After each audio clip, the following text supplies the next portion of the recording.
Hello you guys, and welcome to Abundantly Minimal. My name is Sarah, and today we're going to be talking through some of my minimalist summer favorites.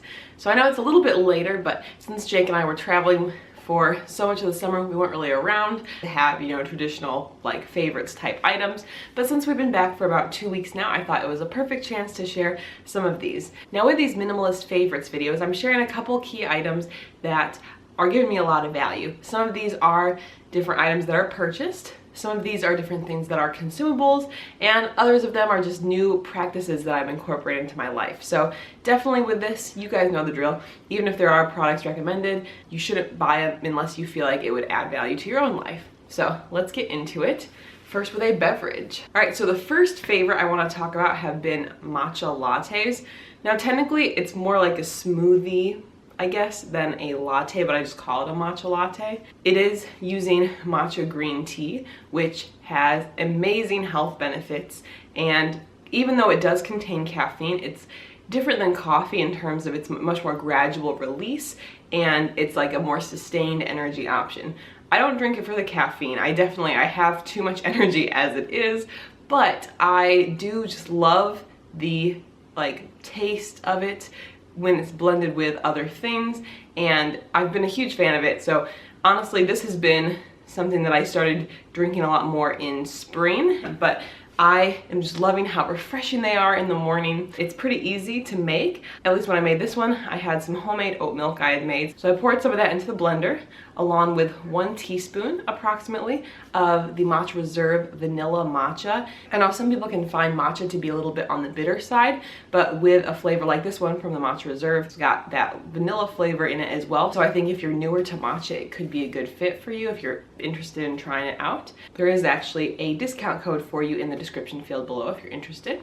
I also add some vanilla protein powder. This is the Vega 1 brand, and I only use a half scoop just because the protein powder can be a little pricey if you're using the whole scoop. I find the half scoop still gives you a lot of great nutrients. I really like the Vega 1 product because I like the taste. It's kind of like a big multivitamin sort of. It's got a lot of other things in it. In addition to the protein, it has things like greens powder, probiotics in it, among many other things, so those are really nice additions to have. After adding the protein powder, then I will add a little bit of stevia. Now this is totally optional. It is probably sweet enough without it, but I do really enjoy sweet things, and for me I find that it works really well. And then to help make it cold, I add in 1 frozen banana and a couple ice cubes. So that for me has been like the winning combination, and so it is kind of like a smoothie, but I don't really ever go to Starbucks, but I did have a gift card one time that I think I got from a student.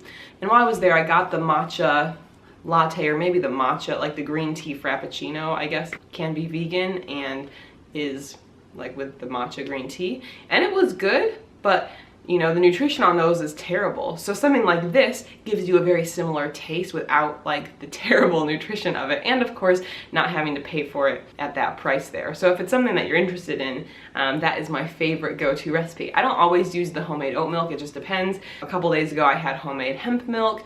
Other days Jake and I have store-bought almond milk. So I just switch it up depending on whatever we have, but I find that all of them work really well with it. So definitely, if you have not tried this, the matcha latte is phenomenal. And like I said before, if you're interested in trying the Matcha Reserve product that I use for this, I have a discount code that I'll put in the description field below. Speaking of beverages, another favorite of mine recently has been a smoothie with watermelon, peaches or nectarines, and frozen berries. That's all it needs. Throw in some water, and honestly, it has been so good. Now in the past, I've always made smoothies that had watermelon and berries in it, but adding the peaches or nectarines takes it to the next levels. I was just blown away by how sweet and refreshing and perfect it is. So definitely test that one out too if you've got some summer produce. I know right now we've had some amazing watermelon, amazing nectarines that I got from Trader Joe's, plus frozen berries are something we usually keep on hand. So it is such a perfect treat if you want it for just a refreshing afternoon snack or even like a dessert. It is so good. Well, we're still on the beverage kick. I want to talk about stainless steel water bottle.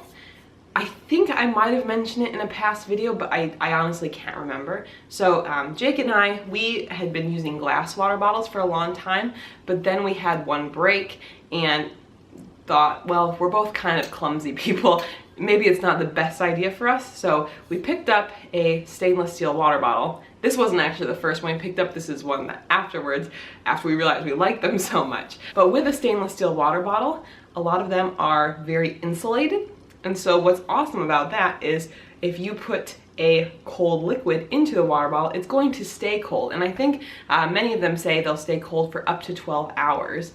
Even if it's sitting in a hot place. This was back, I guess, in late May when I first realized how epic it was. But one of our last days of school, we had an 8th grade graduation ceremony, and for the practice of it, I didn't really want to bring my stuff in, but I had my stuff in the car, including the water bottle, because I carry water with me everywhere. And with this, so it's sitting in a car for 3 hours, super hot day. When I come out to the car afterwards, when we have to go back to the school, you'd think if a water bottle is sitting in a hot car, that water is going to be hot. The bottle outside was a little bit warm, but the water itself was still so cold and refreshing. And from that moment, I was like, wow, this thing really works. And I also really like that it doesn't condensate. I will put some links below if you're interested, but honestly, you can find them probably at most of your favorite stores. Nearby, there's a huge price range. These were both on the cheaper end. We actually found some discounted ones at TJ Maxx or Marshall's, one of those type of stores. So that's an option, but again, they are everywhere. For my next favorite, I think this is something a lot of you will possibly benefit from. I know in the recent Abundantly Minimal surveys that were done, a lot of you said you're struggling with paper clutter. And Jake and I were definitely in that same boat as well. However, we have recently made a small purchase to kind of upgrade that situation and make things a lot more organized and under control. Originally, what we were doing for our paper clutter was storing it, and we had 2 different of these envelope filer type things. Now, because I'm super frugal, these were both things that I had from a long time ago. Some of them were actually holding elementary school papers, and I didn't really think I needed those anymore. I used both of these. Like I said, they're old, they're falling apart, and this one had 5 pockets, this one had 6, so we had to keep both of them around to hold the things. This is one of those times where me being too frugal is not the most ideal, because I could never remember which things were in which folder, and then the folder started to get a little out of hand and very busy. Some of the labels were falling off just because they were older. So we did fork over $7. At Target we purchased a much nicer 12 pocket filer, and so this is now holding our important papers. What I love about having just one filer now is that it's very easy for me to know where everything is, and it's eliminating the guesswork that we might have about where certain items are. In this file, we keep things like health insurance, tax papers, important career documents for us, like teaching contracts. Those important type of papers that we have, we keep in here, and it makes it really easy for us to find what we need. And I don't have to wonder where it's going to be. It's much more organized. So this is definitely a great system. Before we really had done much on our minimalist journey, we had 2 big file cabinets at our last apartment. We didn't buy any of these, we just kind of accumulated them, but we really didn't need them, and they were just taking up tons of space. So we went from the filing cabinets to those other 2 filers, but it's just so much nicer to just have one. And as we were going through things, we also were a little bit more critical with what papers we were keeping. I think a lot of times we'll see on different paperwork we receive, please retain for your records. And there are definitely certain items that are more important to retain, but I think that as Jake and I have educated ourselves more on what each piece of paper is, as well as, okay, with this information, is this something we will actually need going forward, or is it telling us to retain it for our records more as that just in case mentality?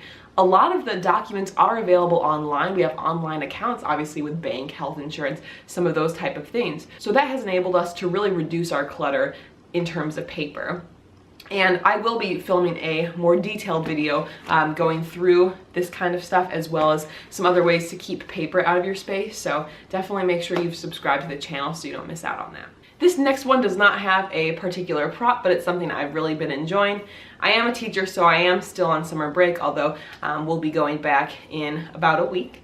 But I have really enjoyed doing a little bit of mindfulness before bed. I feel like I'm someone who stays very level-headed at most times, but I hadn't like been really taking as much time to actually like practice mindfulness recently. We do have a little balcony. If I was to spin the camera around, there's a little balcony there. And what I've been doing is before I go to bed, I don't actually go out on the balcony, but there's a big screen door. So I'll open up the door, just like stand there for, you know, about 5 minutes, really like breathe in the fresh air, just kind of think about, you know, what I'm happy about, excited about, what I'm proud that I accomplished that day. And it's been really nice. Granted, it's a little crazy because I'm have too much energy. It's usually around like 2:30 in the morning where I've been doing this. So if someone walked by and saw me just like standing in front of my balcony, like at that time, they might be a little concerned. But for me, it's been really nice. And I think that there were definitely a couple times I would do this throughout the year last year, regardless of the season.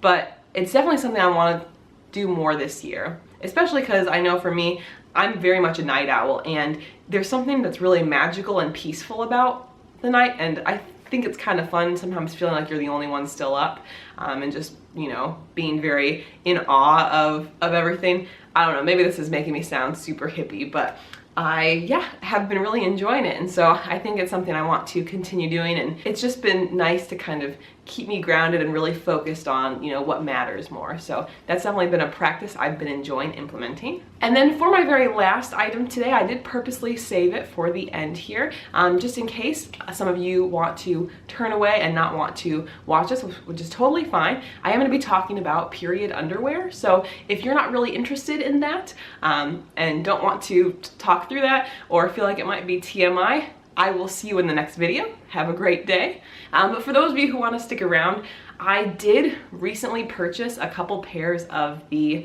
Thinx brand period underwear, and let me tell you, I am in love with it. So I'll talk through a little bit about my own journey, I guess, to get there, and then kind of why I am preferring it now to some of the other different products for during your period. Now, we are gonna get into a little bit of period history, I guess, if you will. So again, like I said, if you wanted to leave, that's totally fine. Like, you can go.